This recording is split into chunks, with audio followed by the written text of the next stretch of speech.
Selamat malam, Assalamualaikum sahabat Cahaya Kehidupan semuanya. Kembali Anda mendengarkan catatan harian untuk hari ini, hari Kamis, tanggal 3 Desember 2020. Bagaimana kabar Anda di hari ini, hari Kamis, malam Jumat, malam yang penuh dengan misteri, malam yang penuh dengan hal-hal menyeramkan dan hal yang bagi sebagian orang hal penuh ritual. Tapi bagi sebagian orang lain, malam Jumat malam untuk melakukan hal-hal yang katanya gitu ya, hubungan sama misteri dan sebagainya. Oke, itu tiap orang boleh punya pendapat, tiap orang boleh punya asumsi, tapi saya lebih memilih untuk membuat semua hari itu baik, semua malam itu indah, semua malam itu menyenangkan. Tidak ada spesialisasi malam sebetulnya, tidak ada kekhususan hari. Kita buat semua hari itu menyenangkan, kita buat semua hari itu indah, kita buat semua hari itu penuh dengan kebaikan. Karena baik atau jeleknya suatu hari itu bukan tergantung harinya, bukan tergantung tanggalnya, tapi tergantung dari bagaimana kita berpikirnya di hari itu. Kalau Anda berpikirnya jelek, maka ya hari itu jadi jelek. Kalau Anda berpikirnya baik, maka hari itu menjadi baik. Coba aja, ada satu hari misalnya dianggap hari baik bagi orang A, tapi bagi orang B bisa jadi hari jelek, ya kan? Bagi orang C hari yang biasa aja. Jadi kalau begitu yang hebat bukan harinya, yang membuat sesuatu itu baik bukan harinya, tapi isi pikiran dari kita sendiri. Andalah yang menentukan apakah hari ini dibuat baik ataukah dibuat jelek. Itu tergantung kita sendiri. Oke. Siang tadi saya memberikan kelas AMC online ke seorang ibu dari Makassar. Ibu ini punya kisah yang cukup dramatis, cukup drama gitu ya. Mungkin kalau dibuat sinetron jadi seru gitu. Jadi tapi luar biasa.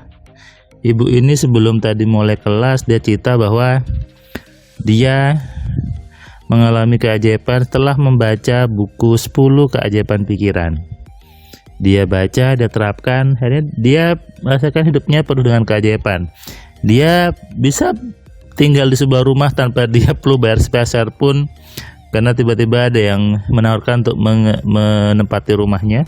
Rumahnya bagus, sudah lengkap dengan furniturnya, dengan perabotnya semuanya. Itu bukan kebetulan. Dia cerita bahwa ketika dia membaca buku 10 keajaiban pikiran, dia mulai terbuka, mulai sadar bahwa harusnya hidup ini bisa dibuat indah dan menyenangkan. Nah, dan ketika ibu ini tadi belajar di kelas gitu ya, kelas AMC online, dia pun akhirnya tersadarkan dan dia pun akhirnya tersenyum bahwa saya lega, bahwa artinya saya seperti ini bukan karena hukuman Tuhan, bukan karena Tuhan yang buat saya jatuh, tapi karena pikiran saya sendiri. Artinya bagi dia Tuhan itu maha baik, Allah itu maha baik, dan dia masih punya kesempatan untuk memperbaiki semuanya, punya kesempatan untuk merubah hidupnya kembali menjadi penuh kebaikan. Dan dia pun mengucapkan syukur, terima kasih, dan dia tadi betul-betul merasa lega bahwa semuanya masih bisa berubah, semuanya masih bisa diperbaiki. Nah, memang semua kejadian itu hasil dari pikiran kita. Dan apa yang terjadi di Anda sekarang, Anda banyak hutang, Anda dikejar-kejar rentenir, Anda ditagihi oleh pinjaman online, Anda ditagih oleh pinjaman kredit card, itu semua Anda sendiri yang menariknya, Anda sendiri yang menciptakannya sebetulnya. Misalnya Anda bicara, waktu saya berhutang, saya berani berhutang karena pasti punya penghasilan tiap bulan, tapi tiba-tiba di tengah perjalanan saya di PHK. Lalu akhirnya saya tidak bisa membayar dan saya pun dikejar-kejar hutang. Nah, kondisi seperti itu sebetulnya efek dari Anda sendiri, efek dari pikiran Anda sendiri. Anda berpikir yang jelek, Anda berpikir yang negatif tentang hutang, akhirnya ya udah, hutang pun menjadi jelek bagi hidup Anda.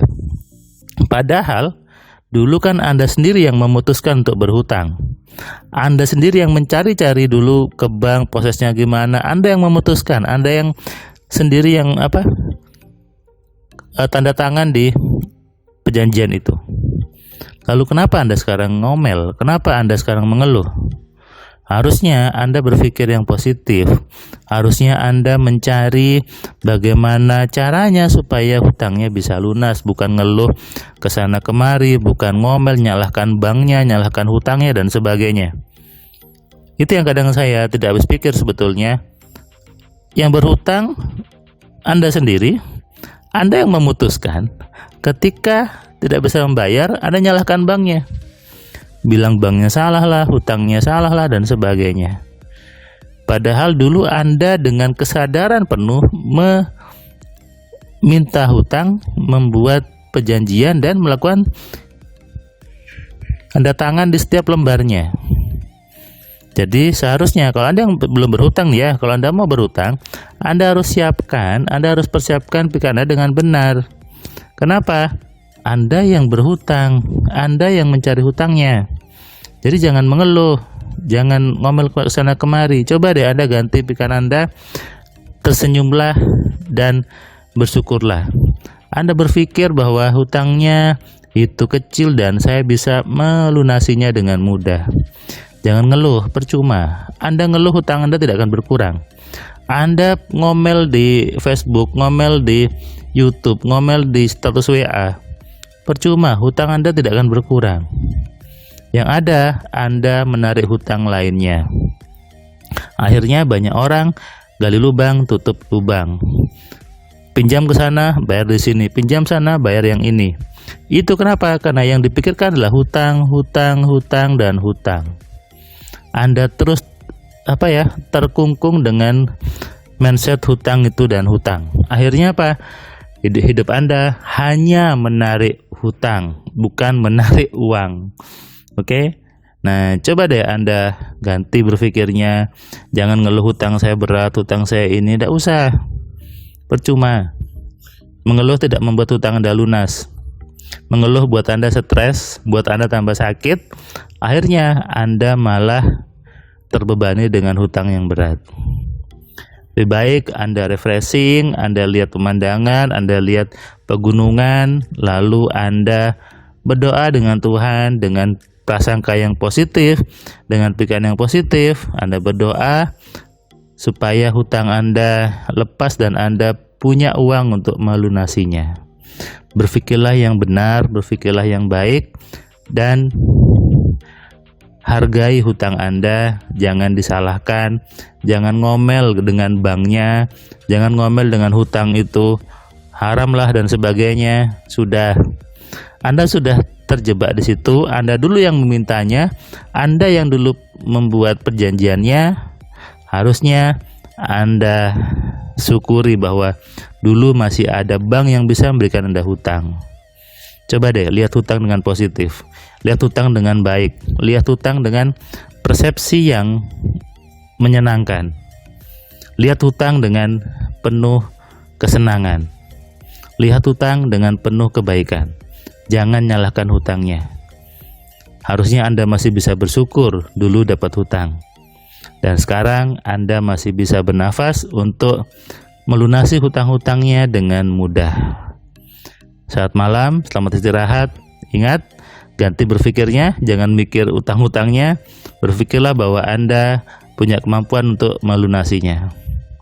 Selamat malam, selamat istirahat. Salam dari saya, Firman Pratama. Assalamualaikum.